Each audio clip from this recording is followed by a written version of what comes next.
The copyright of this recording and its intellectual content remains with the presenter. No part of this video or its contents should be used or shared without the explicit permission of the creator. As life on Earth has become increasingly precarious, it has become ever clearer that, whilst some non-human losses are perceived as tragic and controversial, many more species are left to slip away, unnoticed and unmourned. In this presentation, I therefore pursue the question of what renders a life, and thus a death, as being seen to matter and why.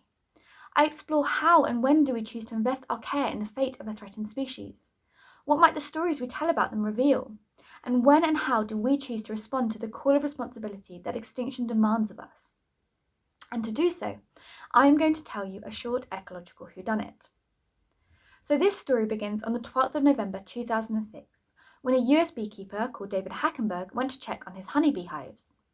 To his horror, he found that, whilst the honey stores were plentiful, over half of his 3,000 hives seemed to have been deserted. Yet no obvious signs of conflict had occurred, and there were no dead or dying bees in sight.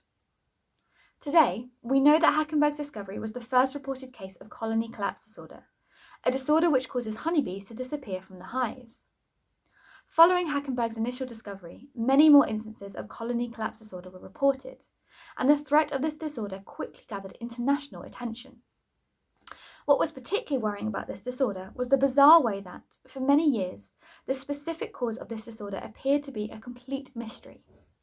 Over the years which followed Hackenberg's discovery, many theories for colony collapse disorder were suggested or tested, but almost 2 years after it was discovered, it was described in the journal Bioscience that, although some possible causes had been ruled out, the cause of the bee colony losses remains unknown. As a side note, today it has been generally accepted that colony collapse disorder is likely to be caused by a multitude of factors, including, but not limited to, the weakening of bees' immune systems due to lack of nutrition, pesticide use, and the global spread of pathogens and parasites. So following the outbreaks of colony collapse disorder, prominent media platforms were littered with stories about this alarming and mysterious bee phenomenon. In the New York Times, it was written that, in a mystery worthy of Agatha Christie, bees are flying off in search of pollen and nectar and simply never returning to their colonies, and nobody knows why. In the UK, colony collapse disorder became colloquially known as the Mary Celeste syndrome, in reference to the Mary Celeste ship, which was discovered in 1872, completely intact but without a soul on board.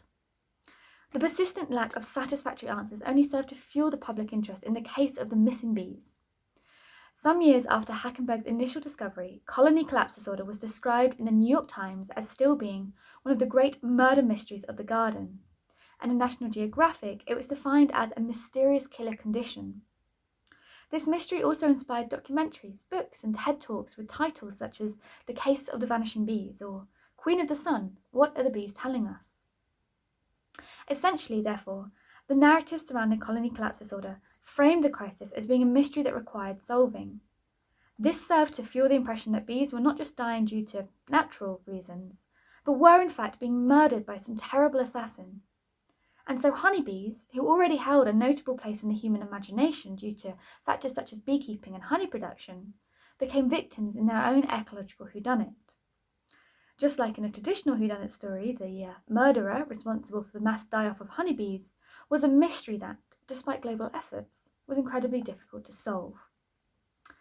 And so the whodunit narrative which surrounded the colony collapse disorder crisis served to sensationalize the loss of honeybees, preemptively implying their extinction and subsequently fueling widespread fears about the loss of bees. This, in turn, resulted in an outpouring of care for many bee species, not just honeybees.